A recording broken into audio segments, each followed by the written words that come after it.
नमस्कार, पॉलिटिकल बाबा में आपका स्वागत है। मैं हूं मनोरंजन भारती।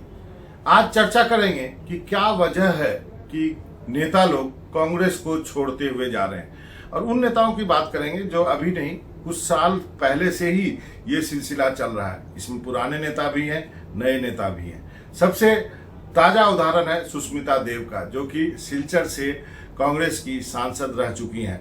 इस लोकसभा में नहीं, इससे पहले वाली लोकसभा में। उनके पिता भी कांग्रेस के वेटरन नेता रहे थे। संतोष मोहन देव नरसिम्हा राव की कैबिनेट में मंत्री थे। खुद सुष्मिता देव जो है महिला कांग्रेस की अध्यक्ष रह चुकी हैं। कहा जाता है अभी भी कि गांधी परिवार से उनके बड़े अच्छे रिश्ते थे। टेलीविजन के डिबेट में वो जम करके कांग्रेस को डिफेंड करती थी, कांग्रेस का पक्ष रखती थी। तो आखिर हुआ क्या ऐसा कि सुष्मिता देव जैसे लोगों को कांग्रेस छोड़ के जाना पड़ा, और वो कांग्रेस छोड़ के बीजेपी नहीं गई है। ये बड़ी एक राहत की बात कांग्रेस के नेताओं ने ली है। प्रेस कॉन्फ्रेंस में कहा गया कि हम जानते हैं कि वो बहुत अच्छी लीडर हैं, हम चाहेंगे कि वो अपने निर्णय को पर दोबारा विचार करें और सोचें, और फिर राहुल गांधी से बात करें, सोनिया गांधी से बात करें और वापस आ जाएं। लेकिन हुआ नहीं, वो चली गई तृणमूल कांग्रेस।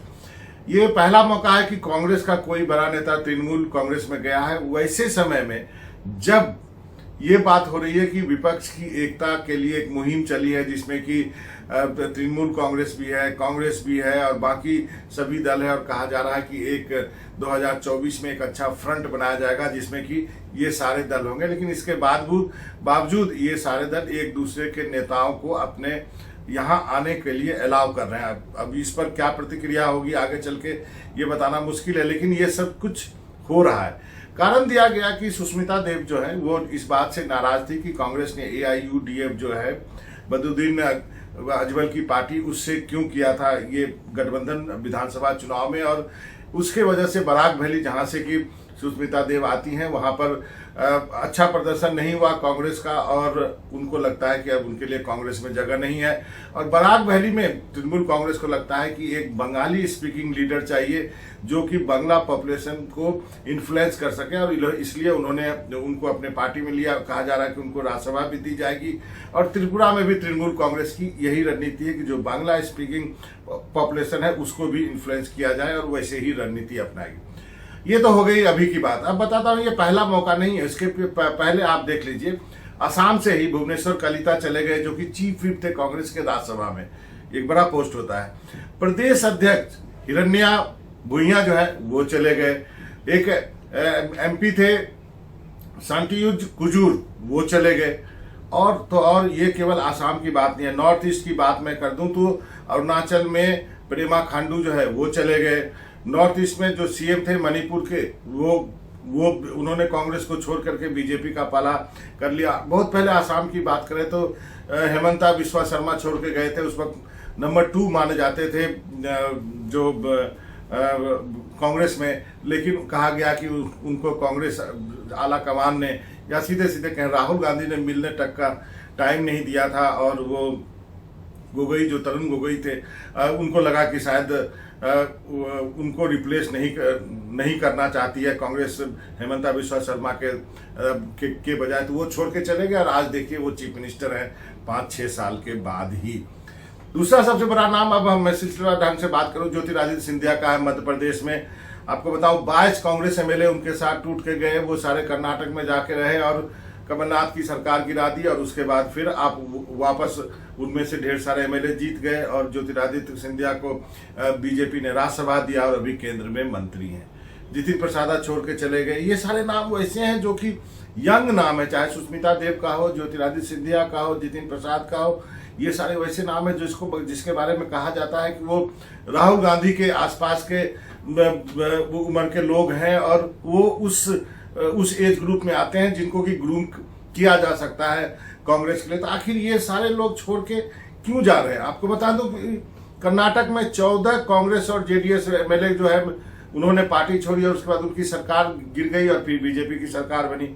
गोवा में 15 में से 10 कांग्रेस के MLA छोड़ के चले गए। वहां पर की जो कांग्रेस की सरकार बननी थी, गोवा में बीजेपी की सरकार बन गई।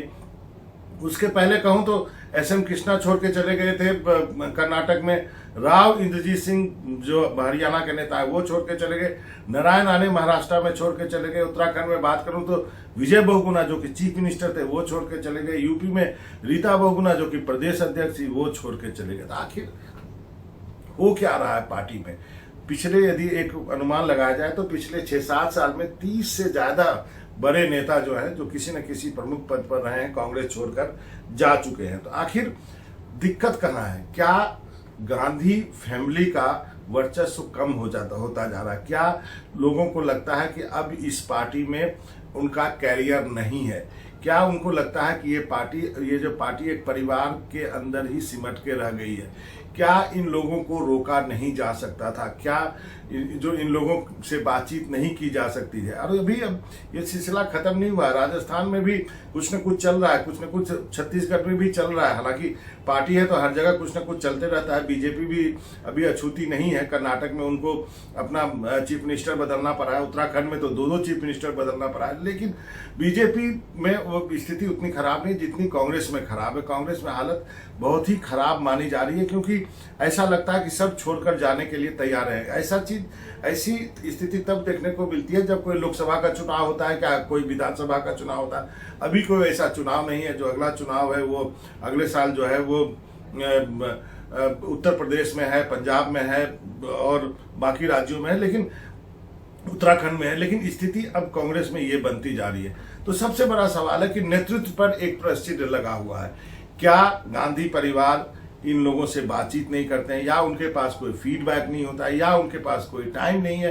कई जो राजनीतिक जानकार जो कांग्रेस सालों से कवर कर रहे हैं उनका कहना है कि एक जो सेफ्टी वॉल्व था कांग्रेस में अहमद पटेल के रूप में, जो कि सबकी बात सुनते थे, सबसे मिलते थे और सबको एक तरह से सहायता करते थे और एक तरह तक पंचिंग बैग थे, वो नहीं है। और उस जैसा अहमद पटेल जैसा रोल करने वाला दूसरा व्यक्ति अभी तक निर्धारित नहीं किया गया है। तो ये एक बड़ा ये है कि जो और अहमद पटेल के होने से ये होता था कि वो सोनिया गांधी के पास सीधा फीडबैक जाता था। अभी पार्टी में क्या सिस्टम है किसी को मालूम नहीं। कोई फीडबैक कैसे जाता है, राहुल गांधी के पास जाता है कोई फीडबैक या सोनिया गांधी के पास जाता है, इसकी कोई चर्चा नहीं है। तो कांग्रेस ने कोई न कोई सिस्टम कांग्रेस को बनाना होगा कि एक जो ग्रीवांसेस का है, किसी का कोई विरोध है, कोई वो अपनी बात कहना चाहता है, कुछ उसके मन के लायक नहीं हो रहा, उसके स्टेट में आप कुछ कर दे रहे, तो पहले उनसे बात कीजिए। यदि नहीं करते हैं तो उनकी बात सुनिए, होने के बाद और पार्टी को बचाइए। लेकिन क्या गांधी फैमिली के पास इस तरह का कोई मैकेनिज्म है, या गांधी फैमिली को लगता है जिसको जाना है जाइए, पार्टियां हैं आती जाती रहती हैं, हम तो ऐसे ही रहेंगे? लेकिन अब एक चैलेंज उभरना शुरू हुआ है। G23 की जो बात कहें, जो कांग्रेस के वरिष्ठ नेता हैं उन लोगों ने एक गुट बना लिया और लगातार दबाव बनाए हुए हैं। इसी G3 के एक नेता ने ट्वीट करके कहा कि अरे हम तो सारा दोष तो हमारे पर बूढ़ों के ऊपर दिया जा रहा है कि हम पार्टी को डुबा रहे हैं, लेकिन ये यंग लोग क्यों छोड़ के जा रहे हैं, सुष्मिता देव क्यों छोड़ के जा रही है? इस पर एक चिंतन की जरूरत है। कांग्रेस को जल्द ही जल्द एक चिंतन करना पड़ेगा। इन सभी लोगों को बुलाना पड़ेगा, उनसे बातचीत करनी पड़ेगी, G23 की बात सुननी पड़ेगी।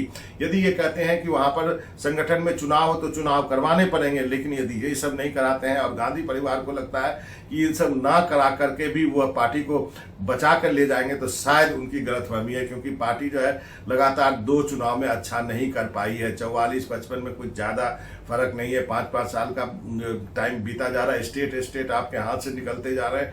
वो आपके उस वजह से निकलते जा रहे हैं क्योंकि आपने टाइम पे कोई निर्णय नहीं लिया। गोवा उसके वजह से चला गया, कर्नाटक उसके वजह से चला गया, मध्य प्रदेश उसके वजह से चला गया। अब जो बाकी स्टेट है वहां पर भी काफी लड़ाई है। तो अब देखना है कि गांधी परिवार कैसे इन सब चीजों को हैंडल करता है, क्योंकि उनको जल्दी जो है जगने की जरूरत है, चेतने की जरूरत है। नहीं तो ये जो पार्टी है एक परिवार तक सीमित जाएगी। और अभी एक डिनर मीटिंग हुई थी कांग्रेस के एक नेता के घर पे, उस पर एक अकाली दल के नेता ने कह दिया था कि ये पार्टी जो है एक परिवार की हो गई है, ये पार्टी तभी बचेगी यदि उसको एक परिवार से निकाल लिया जाए। लेकिन सबसे बड़ा सवाल है, क्या गांधी सरनेम के बिना ये पार्टी बच सकती है या पार्टी एकजुट रह सकती है? क्या कार्यकर्ता इसको स्वीकार करेंगे? ये सारे सवाल है जो छोटे छोटे नहीं है, काफी महत्वपूर्ण है। इस पर सबको बैठकर बात करनी होगी। लेकिन इतना तो तय है कि गांधी परिवार के नेतृत्व से बहुत सारे नेताओं का मोहभंग हो रहा है और हो गया है। उसमें ढेर सारे युवा लोग हैं जो कि माने जाते हैं कि वो गांधी परिवार के सपोर्टर होंगे, क्योंकि वो उसी एज ब्रैकेट में आते हैं जिसमें जो है प्रियंका और राहुल आते हैं। तो ऐसा जो ये कहा जाता है कि उनके साथ एक अच्छा रिश्ता होता होगा उनका, शायद वो भी देखने को नहीं मिल रहा। और जहां तक जो वरिष्ठ लोगों की बात है उसके बारे में, सोनिया गांधी के बारे में कहा जाता है कि वो उनको अच्छे से समझती हैं, लेकिन कहीं ना कहीं दोनों एज ग्रुप के नेताओं के बीच तालमेल की कमी है। और ये कांग्रेस के लिए एक खतरे की घंटी है।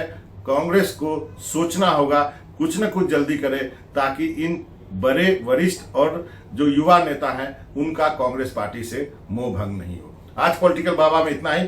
कल फिर मिलेंगे, कुछ नए मुद्दे पर बात करेंगे।